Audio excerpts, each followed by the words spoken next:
यूं तो साहित्य जगत में कई महान हस्तियों ने अपने नाम के झंडे गाड़े, पर आज की नायिका एक ऐसी महिला है जिन्होंने साहित्य से लगाव रखने वाली 15 साल की छोटी सी बच्ची के नोटबुक से लेकर गूगल के डूडल तक खुद के लिए जगह बनाई। इन्हें लोग अम्मा कहकर भी बुलाते हैं।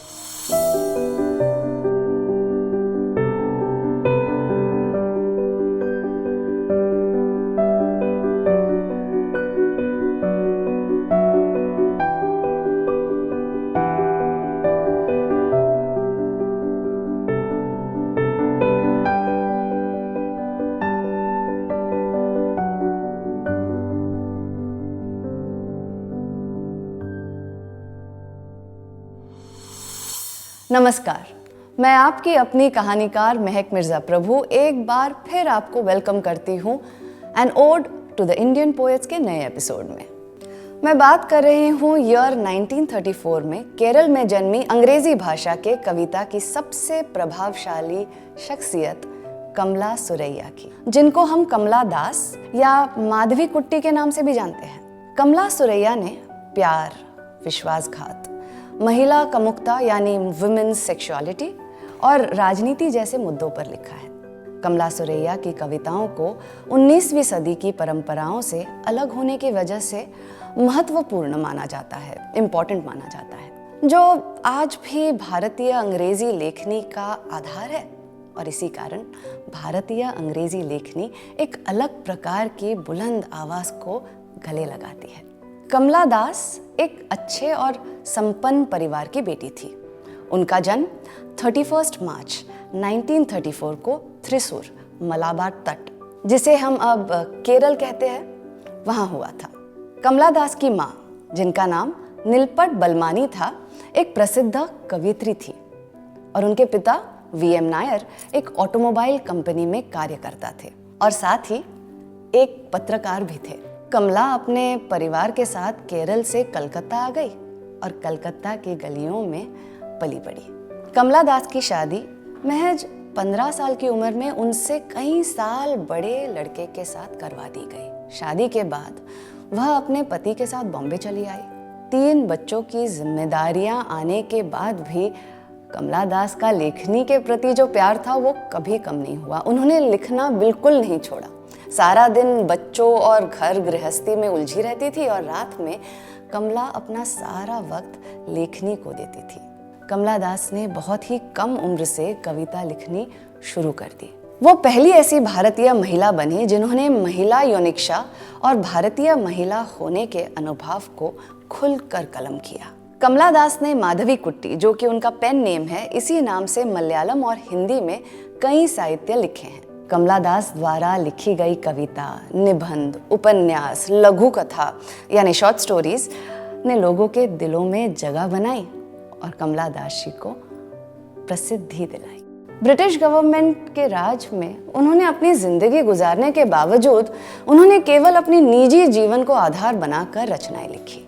कमला दास जी की कविता संग्रह में summer in Calcutta 1965, the descendants 1967, the old playhouse और अदर पोएम्स 1973 जैसी कविताएं शामिल हैं।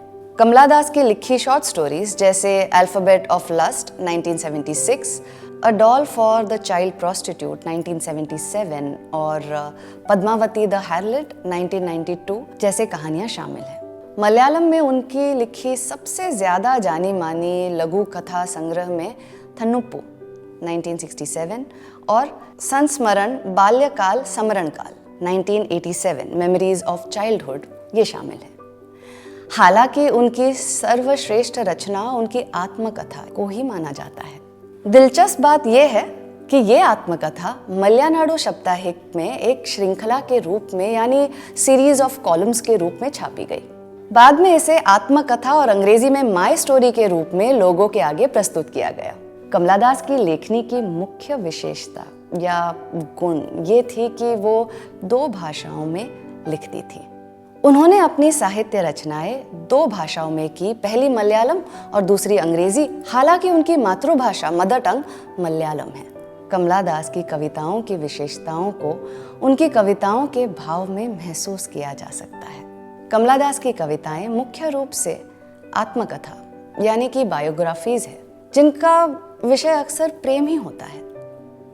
अपनी कविताओं के आधार के बारे में खुद दास कहती है कि एक कविता का कच्चा माल यानी रॉ मटेरियल पत्थर या मिट्टी नहीं, बल्कि उसका खुद का व्यक्तित्व यानी पर्सनैलिटी है। कमला दास मूलतः प्रेम की कवित्री थी। उनकी लगभग हर कविताओं का विषय यानी सब्जेक्ट प्रेम ही है। उन्होंने अपनी कविताओं में सेक्सुअल अट्रैक्शन और अधूरे प्रेम के कारण होने वाली निराशा को भी कलम किया है।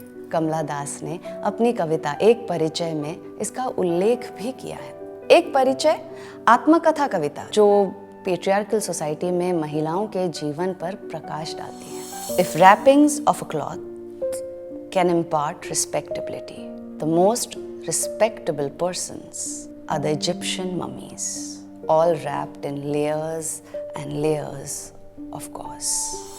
कमला दास जी की लिखी ये लाइंस को सुनकर आप भी दास की लिखी कविताओं और कहानियों की गहराइयों को समझ सकते हैं। ये देखना दिलचस्प है कि कमला दास शादी के बाहर भी प्रेम चाहती थी। इसकी वजह उनके पति का उनके प्रति हिंसक व्यवहार भी हो सकता है, क्योंकि कमला दास की कविताओं का केंद्र मुख्य रूप से उनके जीवन के आसपास ही नजर आता है।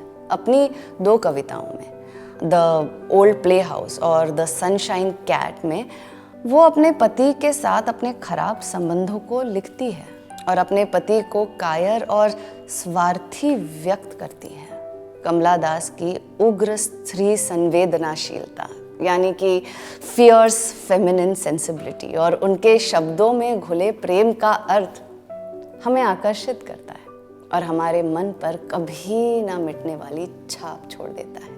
कमला दास जी की साहित्यिक रचनाओं का बहुत सम्मान किया गया और उनकी लोकप्रियता यानी कि पॉपुलैरिटी दूर दूर तक थी। अपने समय में कमला दास शायद एक लौती ऐसी लेखिका थी जिनके पास इतना विशाल कैनवस था जो कि देश की सीमा को भी लांघ चुका था।